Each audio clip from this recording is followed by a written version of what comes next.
to solve this kind of equation, how to solve it? Let me show you. This is the center of the circle. Then there is a triangle here, right angle triangle. The distance between P to R and ST. The distance between R from P is 6. The distance between P to S is 4. The distance, what is find? What is the distance between S and T? How much? It is easy to solve. The distance between RT is equals to RP. Lemon? Because radius are equal. Radius means the distance between the center of a circle to each point of the circle equal to so RT and RP equal nature. So RT 6 again.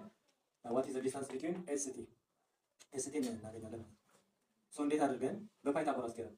The right triangle the longest side square SR square is equals to the sum of the two shortest side square. Pythagoras theorem.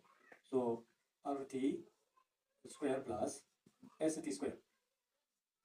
So በዚህ መሰረት ከአር እስከ ኤስ ያለው here is 6 here is 4 so ሁለቱ ድምር ነው የሚሆነው 10 ስኩዌር እዚህ ኳልስቱ አርቲ ደግሞ እዚህ ጋር 6 ስኩዌር ፕላስ ያልታወቀው ኤስቲ ስኩዌር so ምን ይሆናል እዚህ ጋር 100 ይሆናል which is equals to 6 ስኩዌር 36 ፕላስ ኤስቲ ስኩዌር then ኤስቲ ስኩዌር ለማግኘት ምን እናደርጋለን እቺ ወደዚህ ስታልፍ 100 minus 36 is equals to ST square so there is 64 which is ST square እቺ ስኩዌር አንድ ይለቃል both sides under square root because the opposite operation of square is square root which is ST square under root on both sides so ST square ST ብቻ ትወጣለች ከዚህኛው ደግሞ 8 the answer should be 8